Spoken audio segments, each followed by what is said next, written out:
سورہ توبہ کا رکو نمبر 3، 10ویں پارے کا رکو نمبر 9۔ اس آیت کریمہ کا شان نزول اس طرح ہے کہ یہودی اور عیسائی اور مشرکین مکہ انہیں کسی نہ کسی بات پر فخر ضرور تھا۔ یہودی عیسائی وہ اس بات پر فخر کرتے تھے کہ ہم انبیاء کی اولاد میں سے ہیں، اور جو بنی اسرائیل سے تھے خصوصاً وہ کہتے تھے کہ ہم تو انبیاء کی اولاد سے ہیں، اور ہم پر تو ہمارے درمیان تو ہزاروں نبی آئے ہیں۔ تو اسی طرح مشرکین جو مکہ تھے انہیں فخر اس بات پر تھا کہ ہم حضرت اسماعیل علیہ السلام کی اولاد سے ہیں، اور خانہ کعبہ ہمارے جد امجد حضرت ابراہیم علیہ السلام نے بنایا، اور خانہ کعبہ کی ہمیں خدمت ملی ہوئی ہے۔ مسجد الحرام کی، خانہ کعبہ کی، زمزم شریف کی، صفا مروہ، عرفات، منی، مزدلفہ، سب کی خدمت ہمیں ملی ہوئی ہے۔ ہم حاجیوں کو پانی پلاتے ہیں، ہم حاجیوں کی خدمت کرتے ہیں، مسجد الحرام اور خانہ کعبہ کی تعمیر اور مرمت کا ہم کام کرتے ہیں، تو ہمارے یہ کام بہت اچھے ہیں۔ یعنی گویا کہ وہ بھی یہی سمجھتے تھے کہ یہ خدمت کا ملنا یہ حق ہونے کی دلیل ہے، لیکن قرآن نے ہمیشہ کے لیے اس نظریے کا رد کر دیا کہ کسی مقدس مقامات، کسی مقدس مقام کی خدمت کا مل جانا یہ اس بندے کے حق ہونے کی دلیل نہیں ہے۔ جب غزوہ بدر ہوا تو جو کافر غزوہ بدر میں وہ مسلمانوں کی قید میں آئے انہیں مسلمانوں نے بڑا ملامت کیا اور فرمایا تمہیں شرم نہیں آتی، تم رسول اللہ صلی اللہ علیہ وآلہ وسلم کے مقابلے میں آ گئے۔ خصوصاً حضرت عباس جو رسول اللہ کے چچا ہیں، وہ چونکہ کافروں کے ساتھ آئے تھے، مسلمانوں کے مقابلے میں آئے تھے، انہیں حضرت علی نے ملامت کی ہے، حالانکہ حضرت علی حضرت عباس کے بھتیجے ہیں۔ تو دیکھیں اسلام کے معاملات میں رشتہ داری نہیں دیکھی جاتی، تو حضرت علی جو کہ بھتیجے ہیں انہوں نے اپنے چچا کو ملامت کیا اور کہا آپ کو شرم نہیں آتی، آپ کو تھوڑی مربت کرنی چاہیے، آپ رسول اللہ کے مقابلے میں آ گئے اور کافروں کا آپ نے ساتھ دیا۔ وہ اس وقت مسلمانوں کی قید میں تھے، تو حضرت عباس رضی اللہ تعالیٰ عنہ بڑے شرمندہ ہوئے اور کہنے لگے کہ ہم میں برائیاں بھی ہیں اور اچھائیاں بھی ہیں، ہم میں برائیاں بھی ہیں اور اچھائیاں بھی ہیں، آپ صرف ہماری برائیوں ہی کا ذکر کر رہے ہیں، اچھائیوں کا بھی ذکر تو کریں ہمارے سامنے۔ تو آپ نے فرمایا تمہاری کیا اچھائیاں ہیں؟ تو کہنے لگے کہ ہم تمام مسجدوں میں سب سے افضل مسجد حرام کے آباد کرنے والے ہیں، خانہ کعبہ کی ہم خدمت کرتے ہیں، حاجیوں کو زمزم پلاتے ہیں۔ اس زمانے میں وہ کنواں تھا، تو اس کنویں پر کفار مکہ کی ڈیوٹی تھی، تو وہ اس میں سے پانی نکال کے پلاتے تھے۔ ہم قیدیوں کو رہا کرتے ہیں، تو فرمایا گیا کہ یہ سب نیکیاں اس وقت ہوتی ہیں جب تمہارا عقیدہ درست ہوتا، جب عقیدہ ہی درست نہیں ہے تو یہ سارے کام کرنے پر تمہیں کوئی ثواب نہیں ملے گا، اور اس کام میں کوئی اچھائی نہیں تمہارے لیے۔ تم پہلے اپنا عقیدہ درست کرو تو پھر تمہیں اس خدمت کا صلہ بھی دیا جائے گا۔ ما کان للمشرکین، یہ تو 360 بتوں کی پوجا کرتے تھے، اور جب خانہ کعبہ کا طواف کرتے تو ان 360 بتوں کو خدا اور الہ سمجھ کر ان کا طواف کیا کرتے۔ ما کان للمشرکین، مشرکوں کے لیے نہیں ہے، ان یعمروا مساجد اللہ، کہ وہ اللہ کی مسجدوں کو آباد کریں، شاہدین علی انفسہم بالکفر، اس حال میں کہ وہ اپنے اوپر کفر کی گواہی دینے والے ہیں، یعنی خود یہ اقرار کرتے ہیں کہ ہم یہ کام کرتے ہیں. تو ایسی حالت میں اللہ کی مسجدوں کو آباد کرنے کا انہیں کوئی حق نہیں. مساجد اللہ یہ جمع ہے، لیکن یہاں مسجد الحرام مراد ہے. تو مسجد الحرام جو ایک مسجد ہے، اس کے لیے مساجد کا لفظ کیوں آیا؟ تو فرمایا کہ یہ مسجد تمام مسجدوں سے افضل ہے، تو اس کی شان اور عظمت کے لیے جمع کا صیغہ ہے. اولئک حبطت اعمالهم، یہی وہ لوگ ہیں جن کے اعمال برباد ہو گئے. وفی النار هم خالدون، وہ آگ میں ہمیشہ رہیں گے. اس سے یہ معلوم ہوا، مفسرین نے یہ لکھا کہ جو کافر ہیں، مشرک ہیں، بدعقیدہ ہیں، ان کے لیے مسجد بنانا، اسے بلند کرنا، اس کی مرمت کرنا، اسے آباد کرنا جائز نہیں. اور بعض مفسرین نے فرمایا کہ کافر کا، مشرک کا مسجد میں داخل ہونا، وہاں پر بیٹھنا یہ منع ہے. انما یعمر مساجد اللہ، اللہ کی مسجدوں کو تو وہی آباد کر سکتے ہیں من آمن باللہ والیوم الآخر، جو اللہ پر اور آخرت پر ایمان رکھتے ہوں، یعنی جن کا عقیدہ درست ہو، انہیں ہی مسجدوں کی تعمیر اور انہیں آباد کرنے کا حق حاصل ہے. مسجد کو آباد کرنے میں جھاڑو دینا بھی ہے، صفائی کرنا بھی ہے، مسجد میں روشنی کرنا بھی ہے، اور مسجدوں کو دنیا کی باتوں سے پاک کرنا اور ایسی چیزوں سے محفوظ رکھنا کہ جن کے لیے وہ مسجدیں نہیں بنائی گئیں. مسجدیں عبادت کرنے کے لیے بنی ہیں، اللہ کا ذکر کرنے کے لیے بنی ہے، علم کا درس بھی اللہ کا ذکر ہے.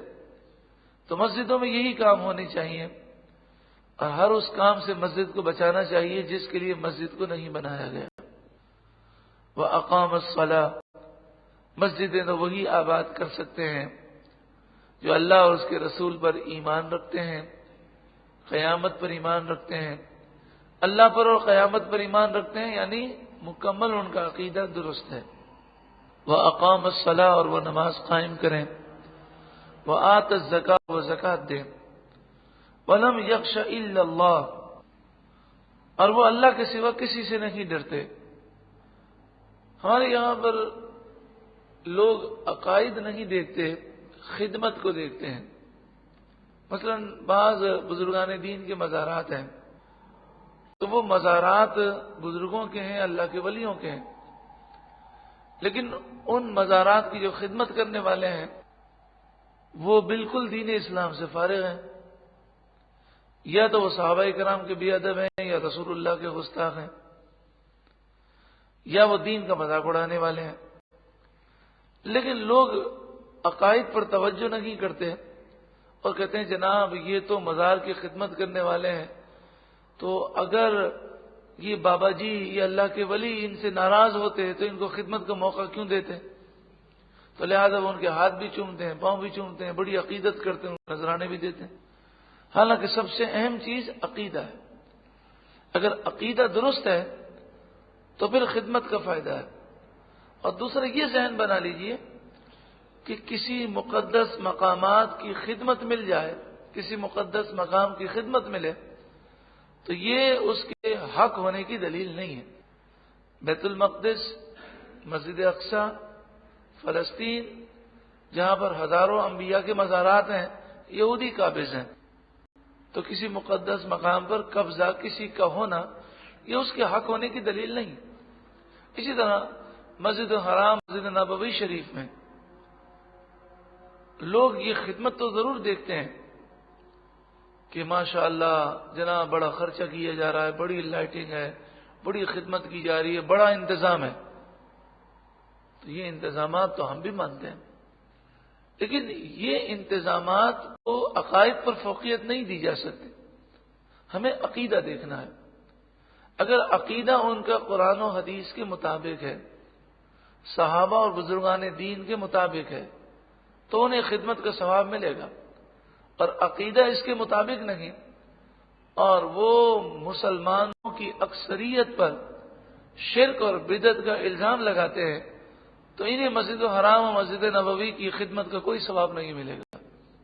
کیونکہ مسلمانوں کی اکثریت پر شرک اور بدعت کا الزام لگانے والا گمراہ ہے، مسلمانوں کی اکثریت کو کافر کہنے والا گمراہ ہے، اور جو گمراہ ہے اسے ان خدمتوں پر کوئی ثواب نہیں ملتا. تو ہم ان خدمتوں کے مقابلے میں عقائد کو فوقیت دیں. عقیدہ درست ہے تو پھر خدمت کا ثواب ہے. اور یہ ذہن سے نکال دیں کہ جسے خدمت کا موقع ملا وہ حق پر ہے، یہ ذہن سے نکال دیں. اللہ جس سے چاہے دین کا کام لے لے، اللہ جس سے چاہے. آپ دیکھیں نا، عراق پر جب امریکہ حملہ کرنے والا تھا تو سب سے زیادہ جلوس، ریلیاں امریکہ کے خلاف کافروں نے نکالے. سب سے زیادہ آواز انہوں نے بلند کی. فلسطین کا مسئلہ ہوتا ہے تو فلسطین کے مسئلے میں یہودی بھی جو روڈوں پر نکلتے ہیں، عیسائی بھی نکلتے ہیں اور وہ ظلم کے خلاف آواز اٹھاتے ہیں. تو یہ ظلم کے خلاف آواز اٹھانا اچھی بات ہے کہ بری بات ہے؟ اچھی بات ہے. لیکن اس اچھی بات کا انہیں ثواب کب ملے گا؟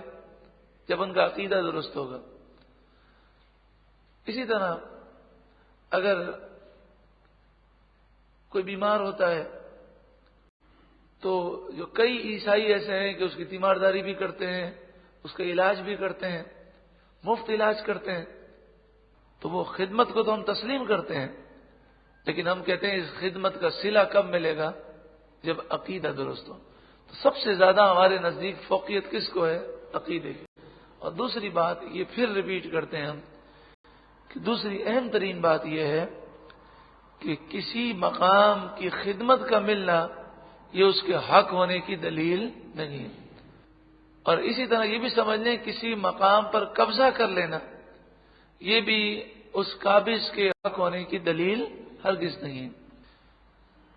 انما یعمر مساجد اللہ من آمن باللہ والیوم الآخر. اللہ کی مسجدوں کو تو وہی آباد کرتے ہیں، یا اللہ کی مسجدوں کو وہی آباد کریں جو اللہ پر ایمان لائیں، آخرت پر ایمان رکھیں، وَأَقَامَ الصَّلَاةَ اور نماز قائم کریں، وَآتَى الزَّكَاةَ اور زکات دیں، وَلَمْ يَخْشَ إِلَّا اللَّهَ اور اللہ کے سوا کسی اور سے نہ ڈریں. فَعَسَىٰ تو قریب ہے، أُولَٰئِكَ أَن يَكُونُوا مِنَ الْمُهْتَدِينَ کہ یہ لوگ ہدایت یافتہ لوگوں میں سے ہو جائیں.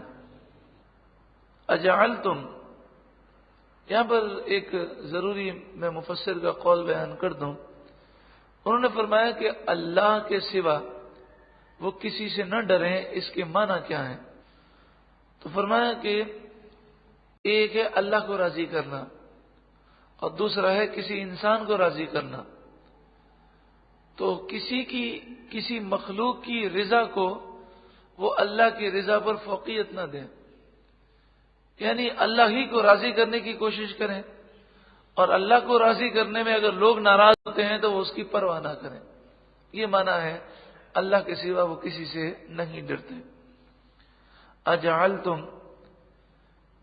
اے کفار مکہ کیا تم نے قرار دیا سقایت الحاج حاجیوں کو پانی پلانا،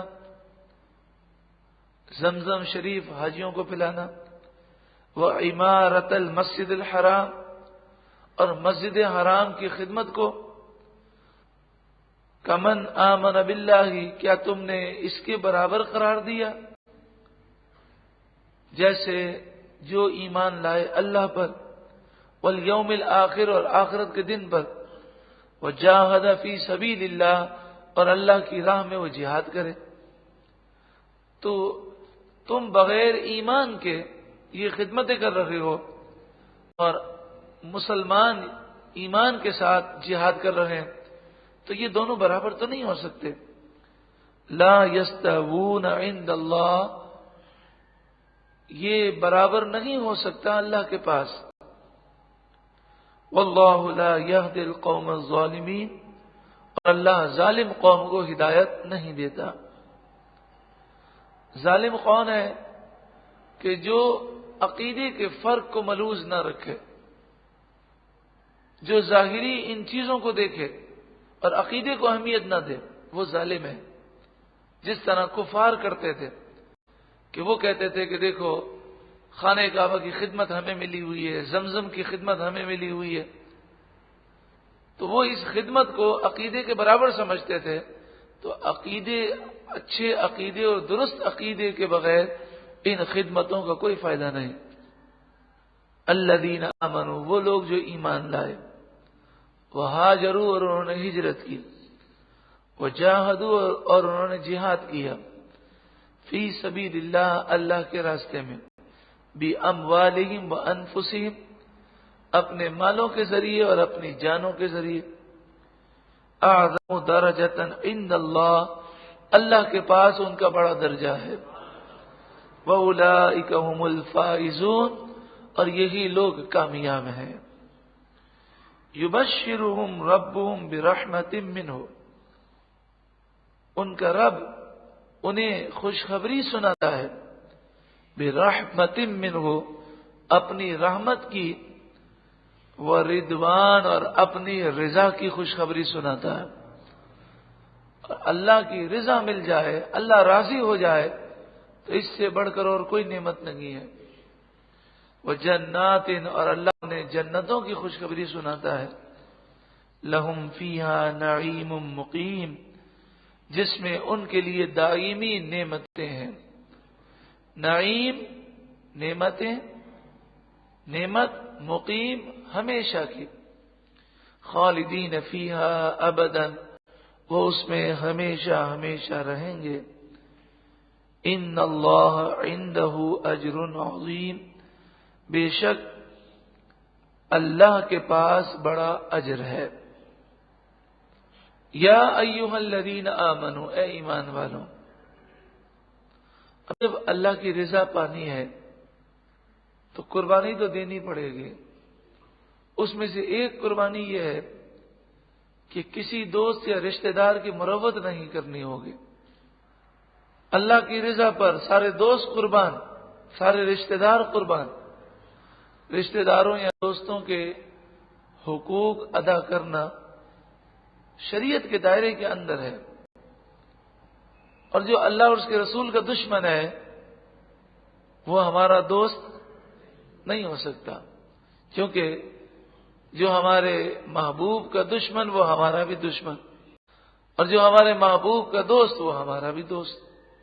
یا ایھا الذین آمنوا، اے ایمان والو، لا تتخذوا آباءکم واخوانکم اولیاء، ایمان والوں اپنے باپ کو اور اپنے بھائیوں کو اپنا دوست نہ سمجھو.